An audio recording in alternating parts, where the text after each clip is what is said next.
Well, I think we can start. Then, hello everyone, and welcome to the webinar 3 of the YCIG. This is a series of capacity building and preparatory webinars for the IGF 2022, taking place next week in Addis Ababa. And, well, in the other two webinars, we tried to cover some of the thematic tracks for the IGF. In the webinar 1, we covered the cybersecurity challenges, all among the enabling security, safety, and accountability thing, and also the protecting privacy, right? Where we covered a lot of the concepts of the cybersecurity, such as the denial of service attacks, different kind of security practices that are going to take place in the near future because of the quantum computers and the advent of the technology, right?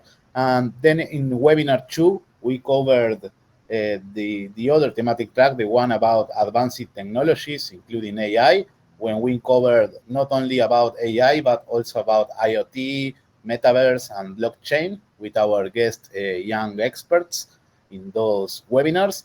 At every webinar, we try to show a little on what are the sessions from those thematic tracks that could be of interest for the IGF. Also, we encourage all people participating in these webinars to attend some of these youth-led sessions for each of the thematic tracks. And well, we are now here in the webinar 3, that is the other pending thematic tracks we have that are connecting all people and safeguarding human rights in general. The idea of the webinar is to cover, we have some expert speakers here with us, like Vipana, Umut Pájaro, and Mauricia, that will be joining in a while, to explain a little on what their activities will be at the IGF, which sessions, and specifically we want to address the issue of the youth inclusion and specifically barriers in IG participation. We have seen some issues regarding, for example, gender participation of women or non-binary people at sessions at the IGF, or sometimes when applying to fellowships, when applying to mentorships, for example, we are seeing a lack of the other gender. So yes, we are trying here to have a conversation about that. What are the challenges regarding this gap in the IG participation? And also we can also cover things such as, yes, all things that come into account when talking about youth engagement, also how to broaden the young participation in the IGF. So I will do a very, very short presentation at the beginning and then let the floor to our expert speakers. So you know that the Youth Coalition on Internet Governance is a formal or a formalized coalition, dynamic coalition on the IGF. It's 10 years since its creation. The purpose of the dynamic coalition is to advocate for the voice of the children. We are always trying to find youth coordinators or young people involved in internet governance to participate in, or also newcomers that are in this ecosystem to participate at the Internet Governance Forum, because we know that the Internet Governance Forum, as we know, is a non-binding space, right? Open for everyone, from all the stakeholders in tables, discussing and trying to reach consensus on global policies, right? So I also told that since 2010 is the natural space for the youth interested in IG-related issues, the Youth Coalition. We are always trying to be like a platform for engaging newcomers and all the stakeholders, especially the youth, on this equal footing, right, to amplify their voices. At the IGF, we will have some sessions that are of interest of these thematic tracks. For example, talking about youth engagement, we have the Global Youth Summit taking place at the day 0 there, where they will have a conversation and different segments with some parliamentarians also, and the youth coordinators or the youth national and regional coordinators are there also in that session. Then There are other sessions, like, for example, engagements around the Latin American and Caribbean region, all the NRIs in the IGF LAC NRI space. It's like a new space for all these NRI coordinators having a conversation and discussing on some specific regional issues. Then we have the newcomer session of the IGF that we think is very important. If you are a newcomer, please attend that session. You will have some extremely useful tips for attending IGF, and it's the first session of the day zero. Then we have different sessions, like, for example, the It is for All Meaningful Access and Affordable Internet, that is the 247 workshop. About this, right, meaningful access and how to find maybe alternatives to connect to the internet in an affordable way. Then we have the main Youth Coalition and Intergovernance session, our main session that is focused on the road to the future IGFs, how how this group of young people that is evolving from year to year will continue doing excellent and successful stories at the IGF. So we will tell the story, our successes, and then the conversation will flow on the future. Then we have different webinars about connectivity, like connectivity at the critical time, or the session on the future of interplanetary networks with Being Served, when we will address some of the outer space internet or extraterrestrial internet, or maybe issues about satellites that are very a new technology that could help to broaden the internet access among the world. Then we have another engagement session that is a global youth engagement in IG, successes and opportunities. Again, is about telling the story of the youth or the coordinators in the IG field. Then we have some sessions about your ban being LGBTQIA on social media that also could be of interest, because there are gaps and there are bias in some of the participation, but also in different groups around the world that want to make different things or have different objectives. So we are covering these kind of sessions also on this thematic track. And then the latest three sessions. One is the Youth Lenses on Meaningful Access and Universal Connectivity, where will be a conversation with four different aspects, like, well, meaningful access, respectively, then about multilingualism on the internet, then about the rural connectivity that is very, very important, and lastly about community networks and alternative models for connecting to the internet. Then there is a day zero event that seems very interesting, that is the reimagining youth participation in internet policy spaces. That, yes, we will be a youth-led session also about trying to reimagine how these young people are participating in the ICE field and how they can cooperate among their others with reimagining the future of the IGFs or the policy spaces. And the last one, but not worse, is the Connecting Schools, Connecting the Future of Labor, Connecting Africa. That is a session focused on this region, on the Africa region, about how to connect all the schools to the internet, and also about issues with digitalization, right? The digital transformations and the word replacement. So now I will give the floor to Umut to start a little, maybe talking about the sessions you are involved in IGF, or some tips on how, or some content about this. And then we will go to Vipana, and last to Mauricio. So Umut, the floor is yours.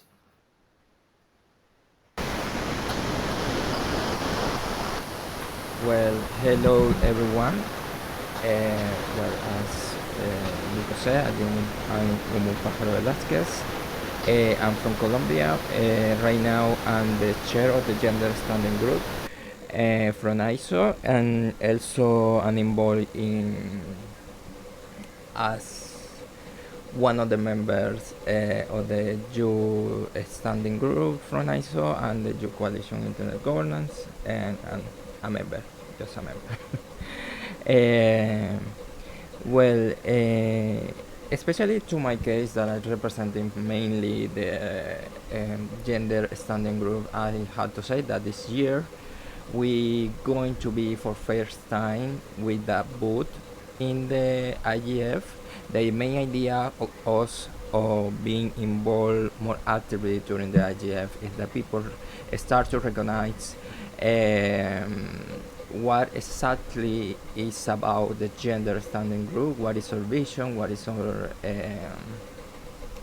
our vision, and start to be more involved and be more participated in the issues that we address in there, because we discovered at the beginning of this year when we were elected, well, because I'm part of a newly elected board for the gender standing group, and we don't have pretty much a lot of information about what is going on related to gender issues in internet governance.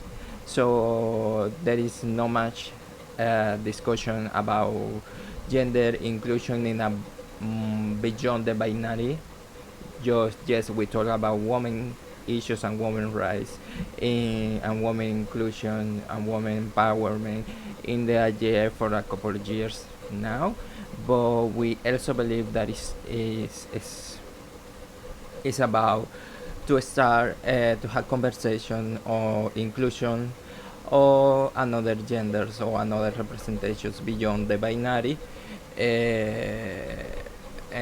inside on the IGF, because at the end it represents around the 5% of the population of the world, and in having into account that we are right now 8 billion people, that probably will be around 40 million people. So that's pretty much a country that consider themselves non-binary. So we have to take that into account if we want to build an internet for everyone and respect and guarantee the human rights of every person that is using the internet.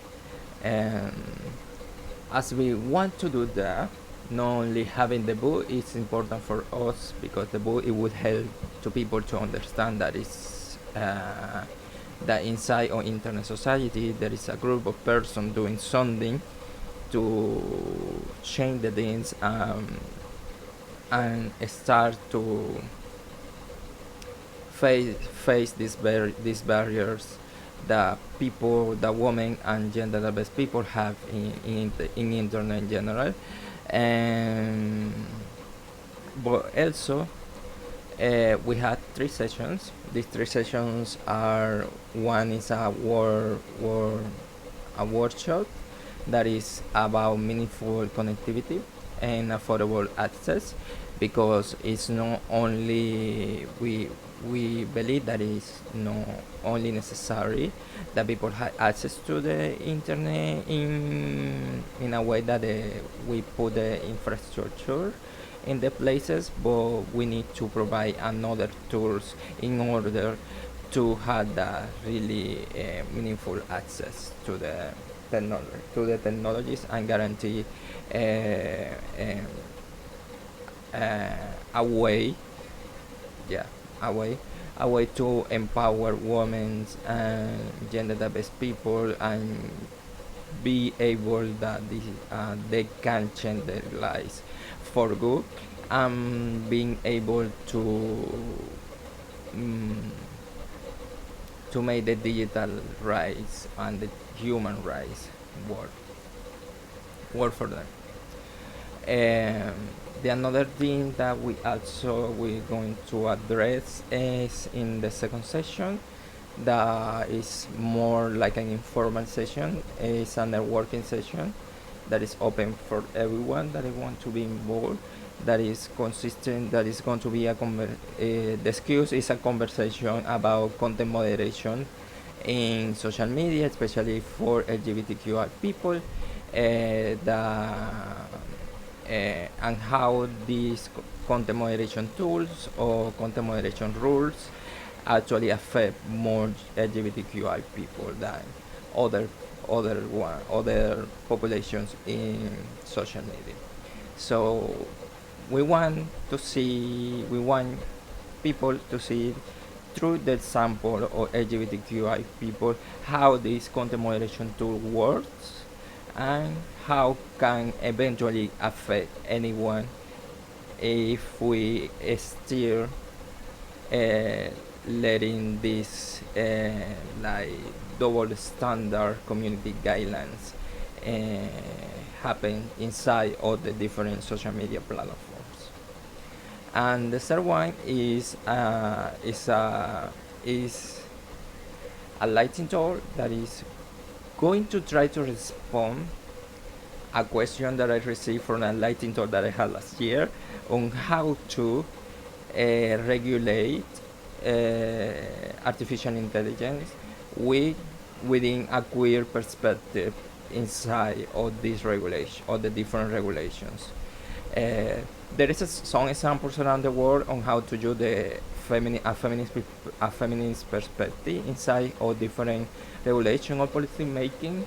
So I'm trying to bring my response to how to include into the process of policy making and on policy making and the creation of different frameworks related to artificial intelligence, the acquired perspective. So with these three sessions and the booth that we're going to have not only physically in the IGF but also in virtually, we try to open more space for inclusion of more people in in the IGF in general, and the IGF in general, and the internet governance conversation also, and make people see that there are a group of persons doing something to make this space that is the internet more safe and more open and more like a space to guarantee their human rights and doesn't didn't feel like a total reproduction of the things they are receiving in the real life. So yeah, that would be like a quick introduction, a quick tour of what we're going to do as a gender standing group on the IGF. Thank you so much, Umut. I think definitely you cover a lot of sessions. And yes, we are all here to share our insights about HEF, what are our current plans, which sessions we will be engaged, and specifically on this thematic track, right, on the connecting all peoples safeguarding human rights. Um, well, we have here Vipana Dakal. I will introduce her. Vipana Dakal is from Nepal. Is a young change maker enthusiastic about quality education with the motto of education and awaiting rural communities about non-formal education and child pedagogy. She is the founder of the Learning Fortress, an initiative for creating a non-formal teaching learning environment in the rural communities of Nepal. And she is a Shen and youth ambassador advocating in the field of SRHR, CSE, and HIV. Along with that, she is a Rising Star 2021 youth ex policymaker ambassador in 2021 and a Rivet designer and youth consultant for advocacy. She is a social worker and has completed her bachelor's in social work degree. So she has well accomplished contribution and experience for more than 5 years in development initiatives, social action, and leadership. She is motivated and dedicated to develop non-formal education methods and approaches, community engagement, and enhancement of education with soft skills development for the rural communities with a focus on youth empowerment and representations. So, Vipana Dakal, the floor is yours. Thank you so much to be with us. Thank you so much for this amazing introduction. So, hello everyone. I am Bipana Takal, and as I've already been introduced, I'll directly be moving towards the topic of discussion for today. And so, I'll be starting off this like one point that in 2021, I got an opportunity to be a youth policymaker ambassador 2021. And then through that, my official journey of being acquainted with the whole Internet Governance Forum and the society itself started. So, informally, it had started quite earlier, but I was able to join a group and then give a shape to my work and then my passion towards it in a more official way or in a more legit way, I would say that. And through that platform, I was able to be involved in policy, carving some policy papers and doing some research on the sector of internet governance forum, and then also be involved directly as a young change maker or a young leader who kept her voice in the forum itself. So throughout the journey, me along with some of my colleagues, we are still on the way of carving one policy paper with the title "Challenges in Digital Education: From a Global Perspective to Local Solutions." And I think more or less the points or the topic that we are going to talk about is so much relevant to today's session as well, and that's why I thought it's so essential for us to have a talk on this, and then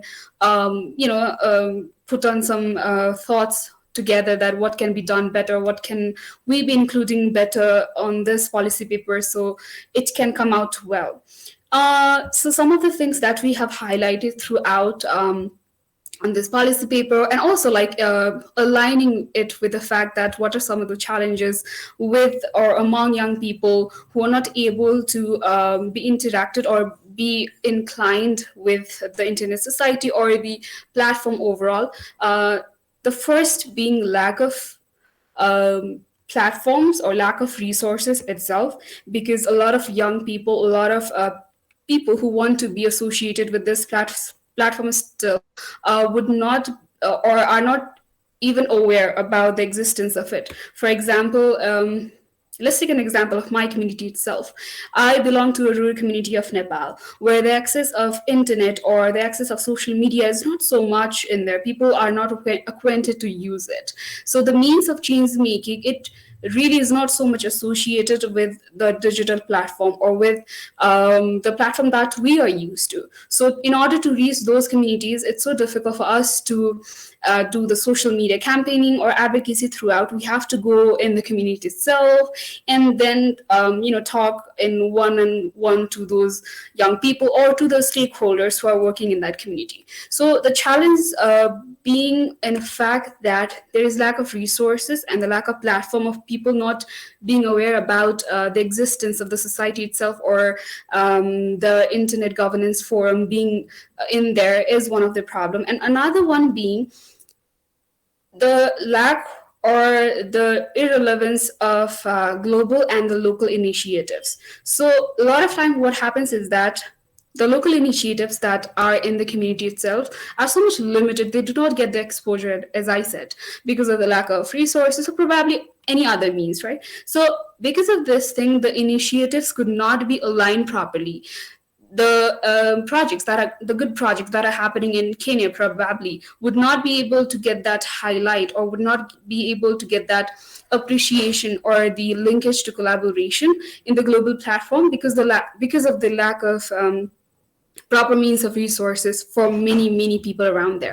So the problem here is how the lack of connection to the local and global reaction is like global initiatives are not in there. So it creates a kind of gap in that system of maintaining or of introducing a more global approach to what we are doing for. So that's also something which has been like which a lot of people has been facing around. And talking from my personal experience as well, this thing comes a long way. We've been talking about it, we've been writing in many policy papers, but still I think there's so much more to be to be done beyond those policy papers, or maybe beyond those laws and formations that we talk about, and actually focus on the implementation part, which is one of the key factors, in fact. And along with that, some of the key point of actions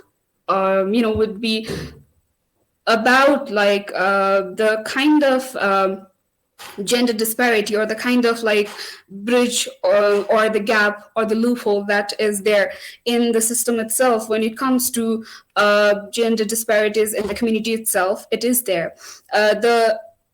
Whenever it comes to opportunities, whenever it comes to platforms, the reachability of those platforms or materials are not so much accessible to the gender minorities, like And this creates such a big space, or this creates such a big loophole in the whole system, that the equal distribution of power or the equal distribution of materials or resources could not be in each and everyone's hand, though they deserve it. So the violation of rights in there also creates this urgency that, okay, we need to speak on this behalf.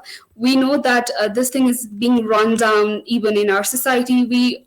I think, like, personally for me as well, I have been a part of it. Like, I have been the victim of it. I have seen it in my society. I have been growing with that treatment from the society, that being a girl, the resources and the opportunities that I should be getting is so much limited than compared to other people around me. So this thing also creates a kind of like a loophole in our society, that okay, a specific mainstream or specific population are so much avoided by the things that they deserve. For example, even inclusion in internet governance society. So that's also one part to it.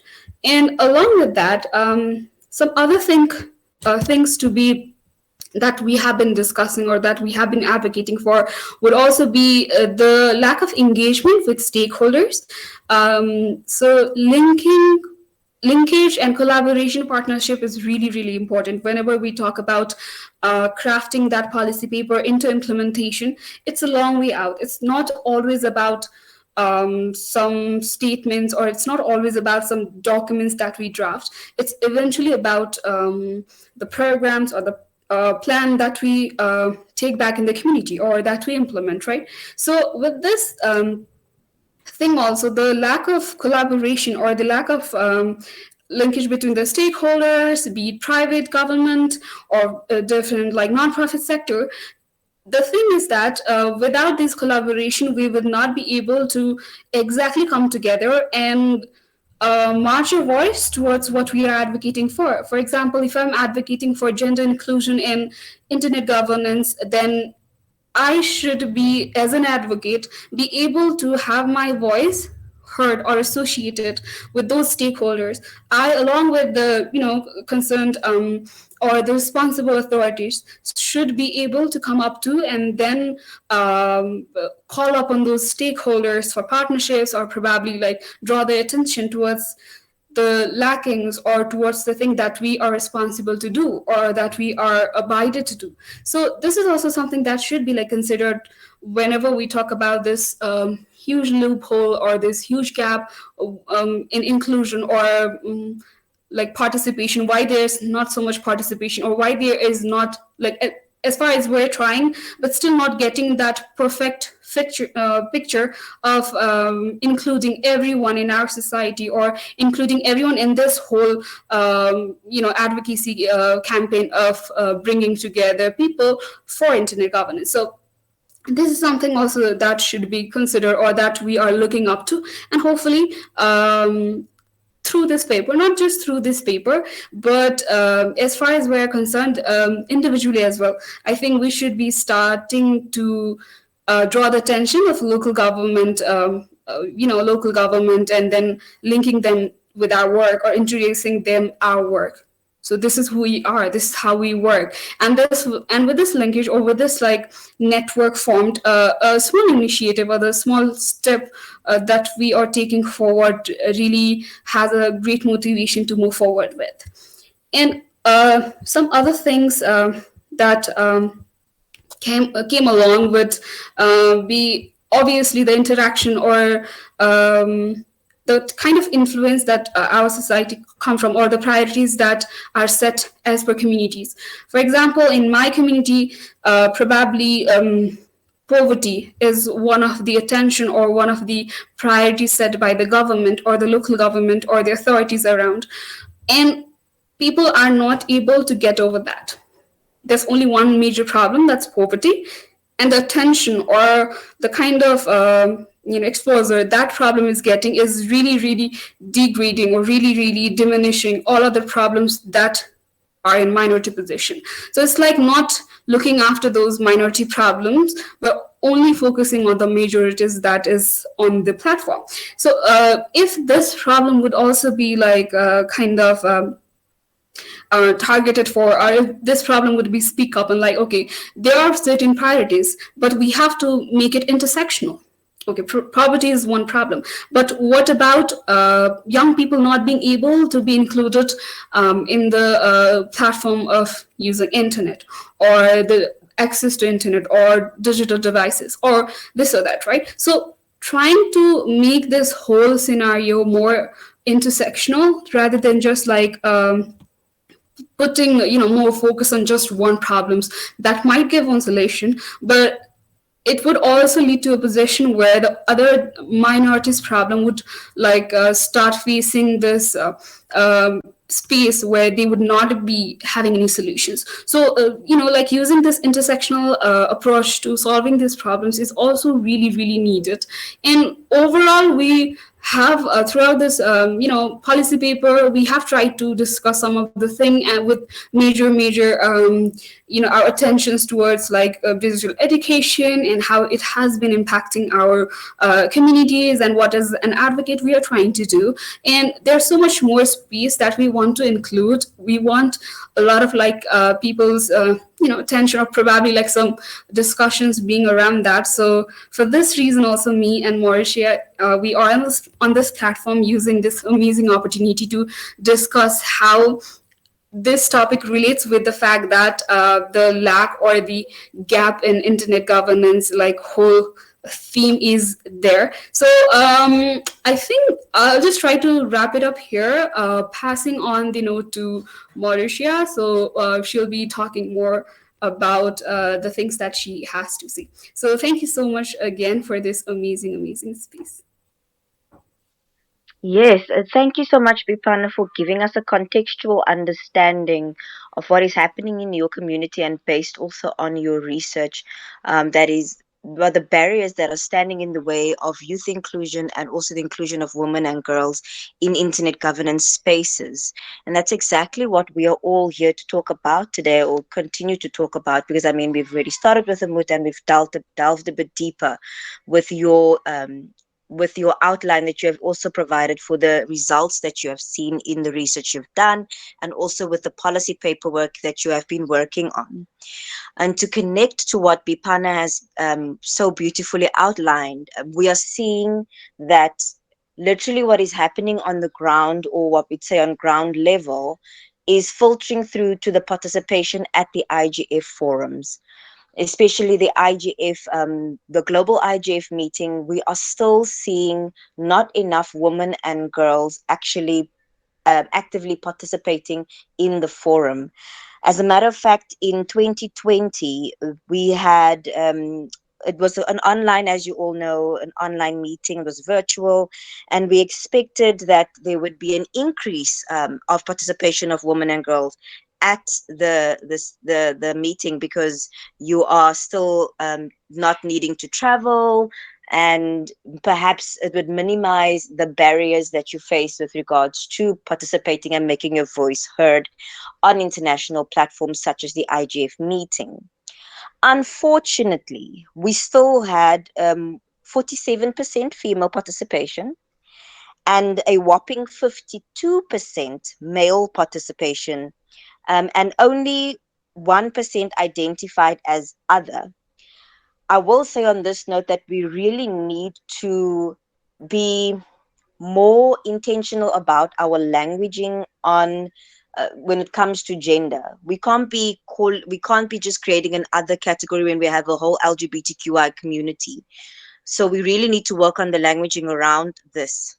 I'll leave that point there and continue on. In 2021, our hopes were again high, thinking that, all right, so now that we are looking to a hybrid format of having the IGF, perhaps then we would be able to mitigate some of the barriers that women and girls face to when they want to engage in international fora, and we would see an increase in participation in 2021. Yet again, unfortunately, we are still seeing that there's a male dominance when it comes to participation at the IGF forum. And it leaves us to question why. Why are we still seeing women and girls not being able to participate in these international forums? Because if we are talking about meaningful inclusion, surely it should reflect in the actual physical presence, whether it be and the online presence of women and girls, and what we have now termed as other in these forums. Since it's not happening, we are turning back to you as the community and asking now for you to enlighten us more. What is it that we are missing? What do you feel is not being heard when it comes to your community, whether it be your country or your region?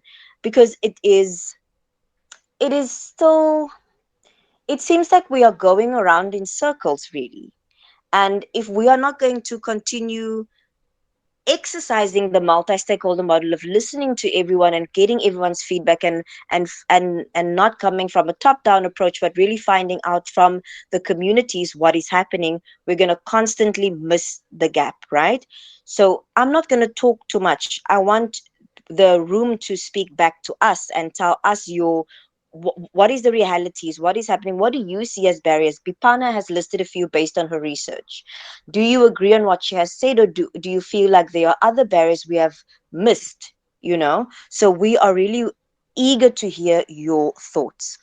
As a matter of fact, to conclude my contribution to this discussion, I also want to note that we were running applications for mentorship, for the mentorship track for the Internet Governance Forum as well. To be very specific, it was for the Internet Society's Youth Ambassadors Internet Governance program, and we were running the applications, or we were doing outreach in order to get mentors to come on board and mentor our IGF youth ambassadors. Strikingly, women and girls were still in the low end of the application numbers for mentorship roles.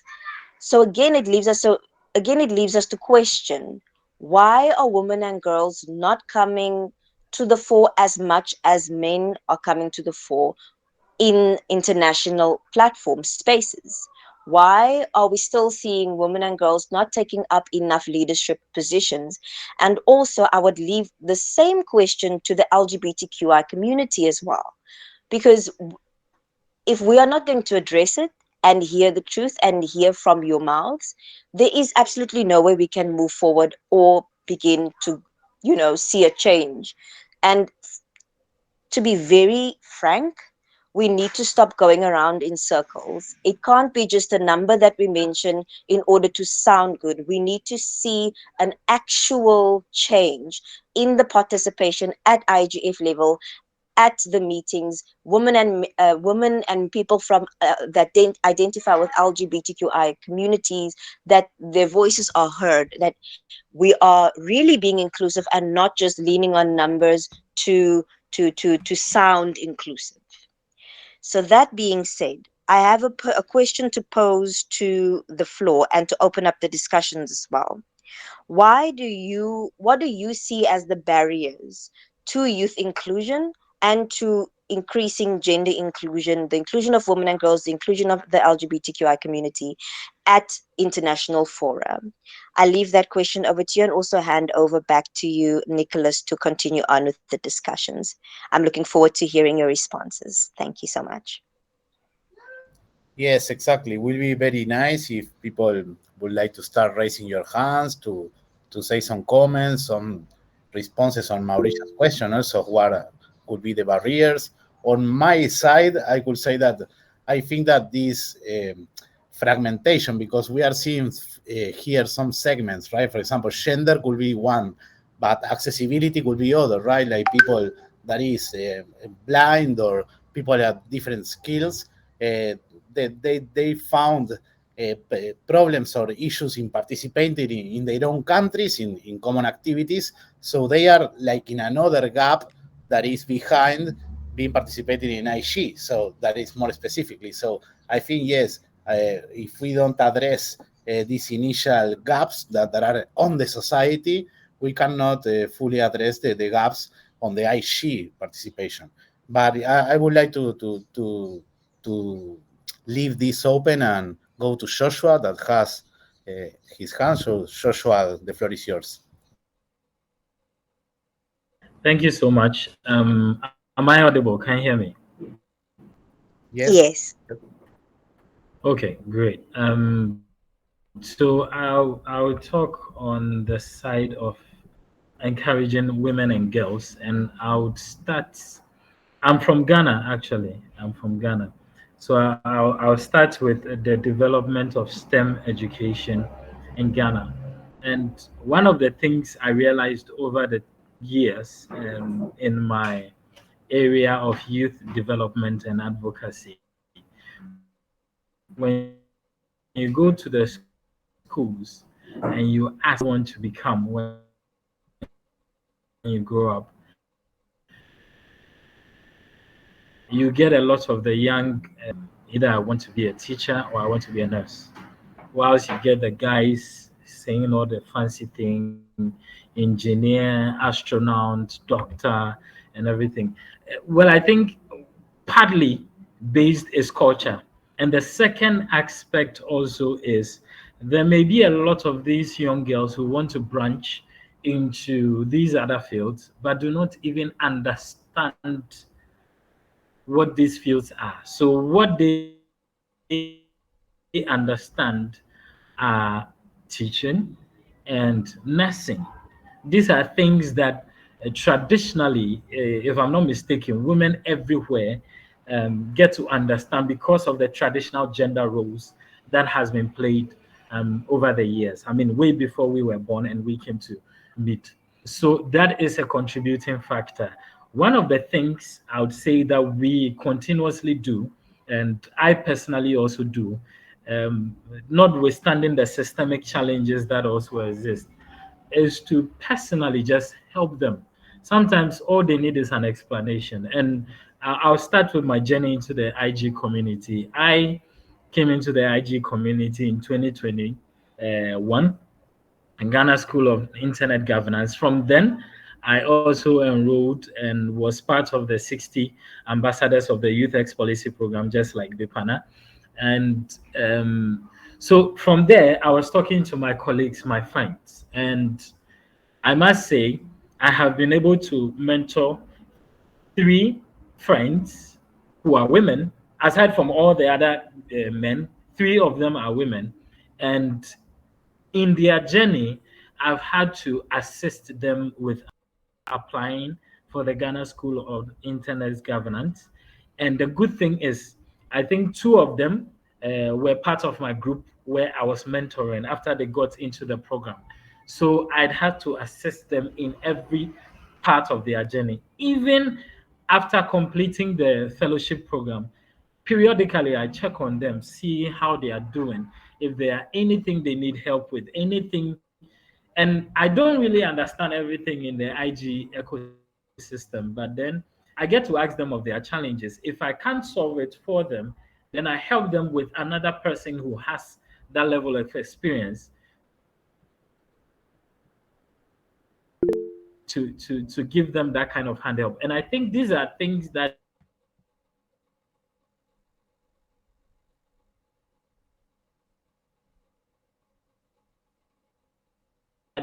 we can do in and of ourselves. But there are quite a lot of women in the IG ecosystem, but you called for mentors, and only about 14 of them. Not necessarily maybe a systemic barrier, but maybe a perception. A perception also plays part, and that will mean that if, let's say, we are throwing out the call, we deliberately say we encourage women to apply, and then whoever we send the applications out to, the other civil society organization, players in the ecosystem who are sending it to their members, we can give them quota. We would love for you to give us 10 more women than men, right? That would be a deliberate effort in getting women into these spaces. And like you said, we're not just talking tokenism, but women who can really contribute. And that also means that we deliberately give them all the information that they need, help them with all the challenges that they get. That is the only way we can achieve the kind of equity that we need. Totally agree. Now we can go. Help me with the hands. I think James were first, but there is a comment in the chat of Samaila saying when more women get into these fields and others rise in the industry, there will be role models who will mentor and encourage others. It is a cycle that takes some time. Yes, I agree with so. So we agree it's a gap over another gap. Uh, and also on Vipana point at the beginning of the participation of all stakeholders, I would like to have 1 minute to say that from my experience, we have seen in the past governmental authorities going to the opening ceremony and leaving the meeting instead of listening the other stakeholders. So they take the chance to have these unilateral meetings at the IGF, for example. But in order for these policymakers to keep the message and understand the concerns on these regards, they didn't get the message, right? So yes, but now we are seeing more with the Global Youth Summit, for example. We are seeing that parliamentary tracks are there, and this going into the Global Digital Compact will be more in multilateral processes instead of this internet governance field. But yes, returning to James then, and Umut has their hand.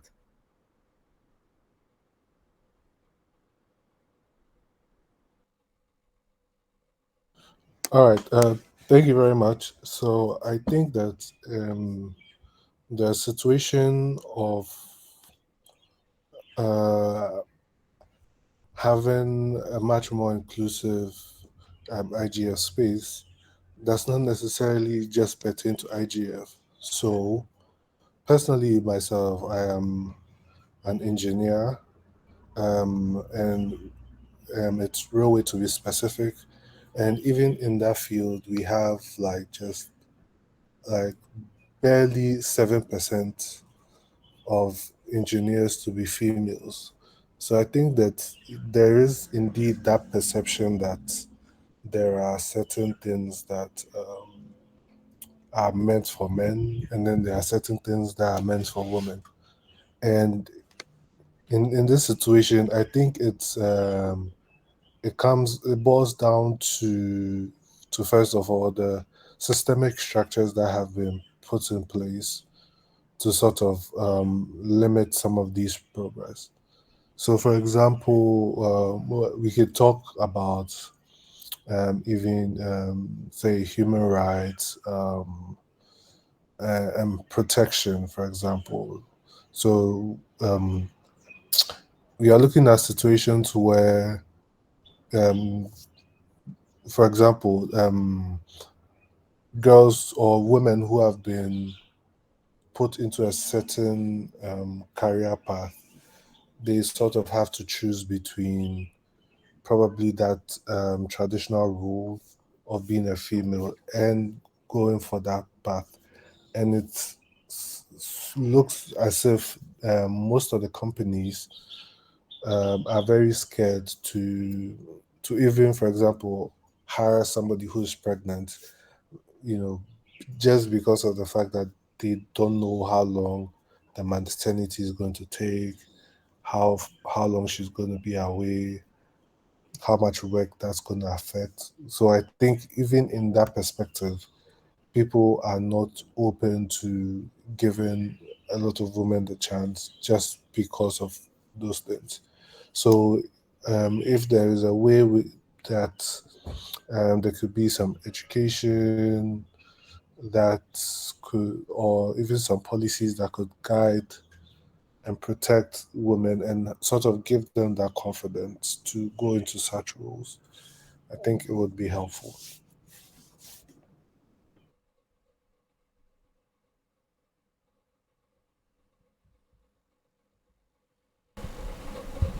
Yes, very good points. Go ahead, Umut. Hi everyone. Um, I don't know. You can hear me better now. I think probably than before, right? Well, my point.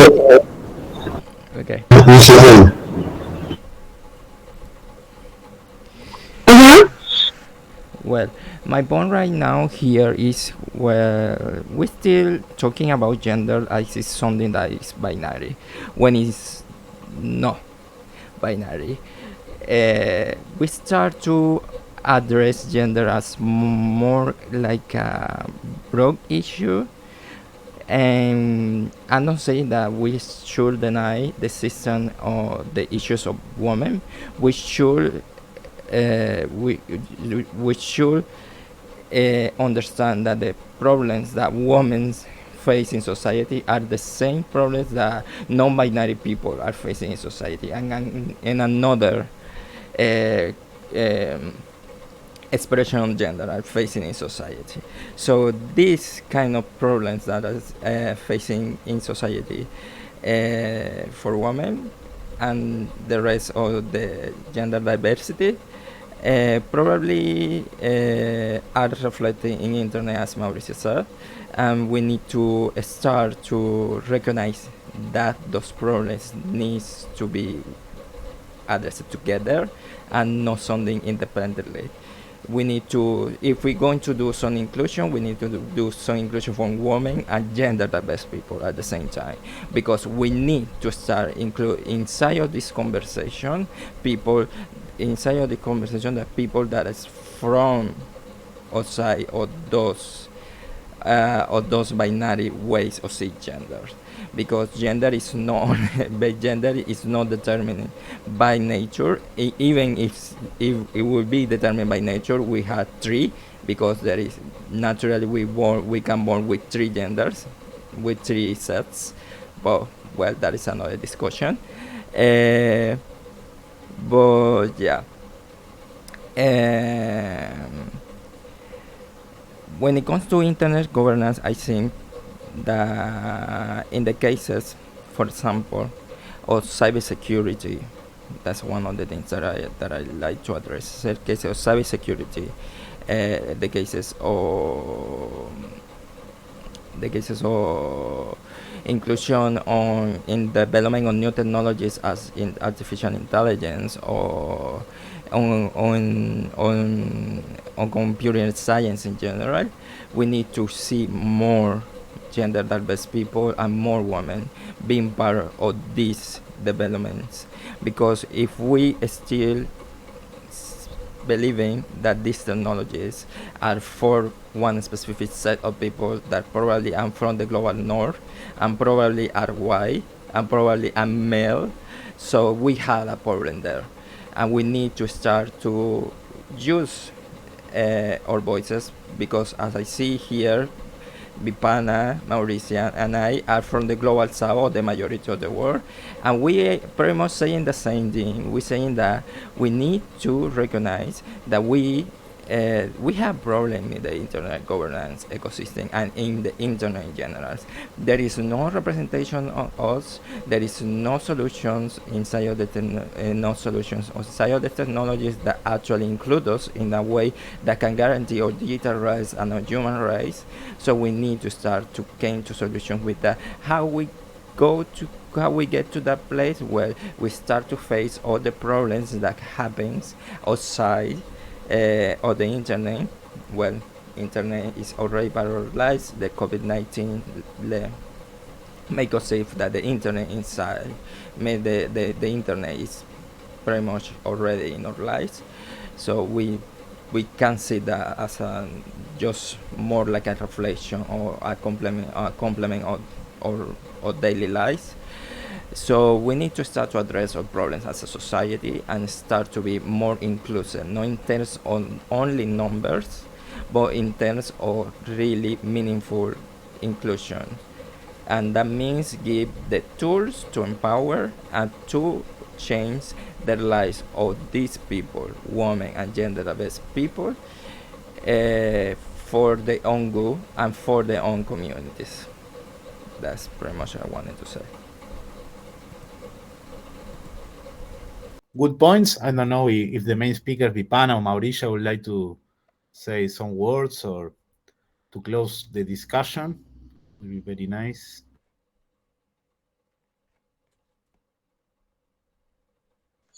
I will give Bipana an opportunity to go first, and then I will close and hand back to you for saying goodbye.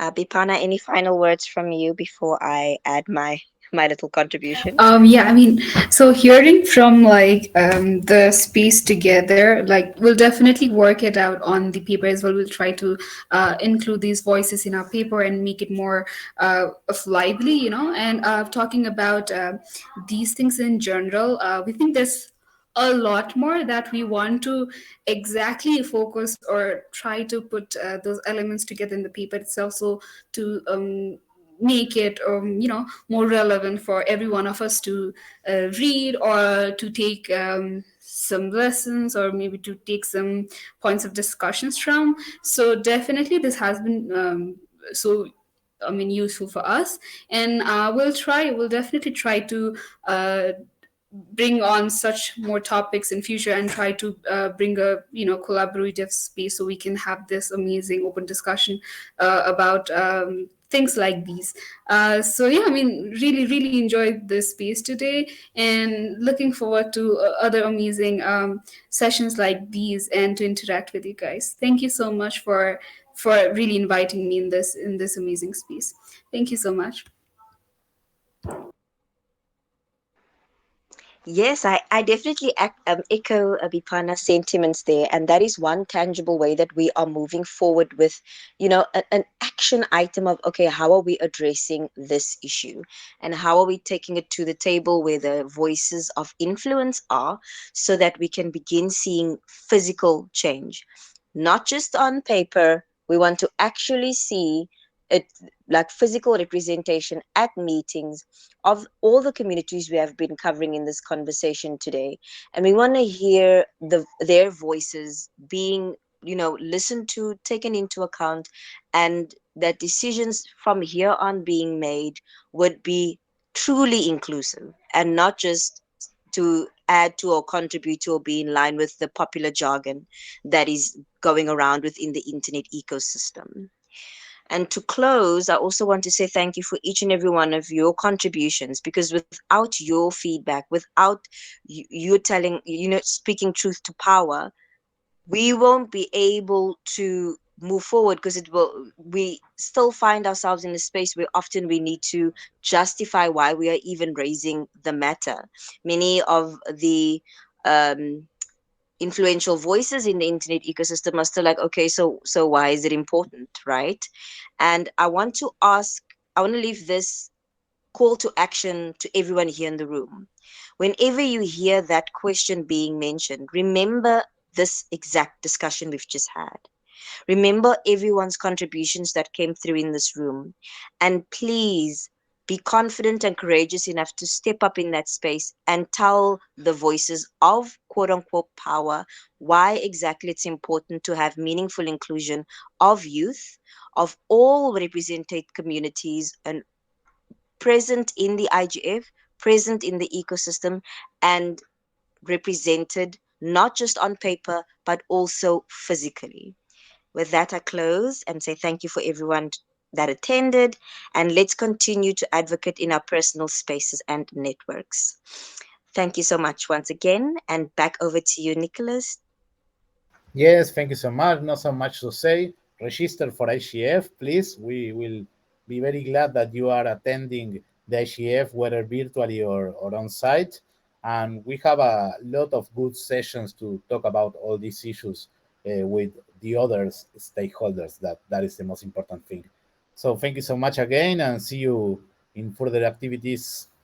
Thanks all. Thank you. Bye. Bye bye.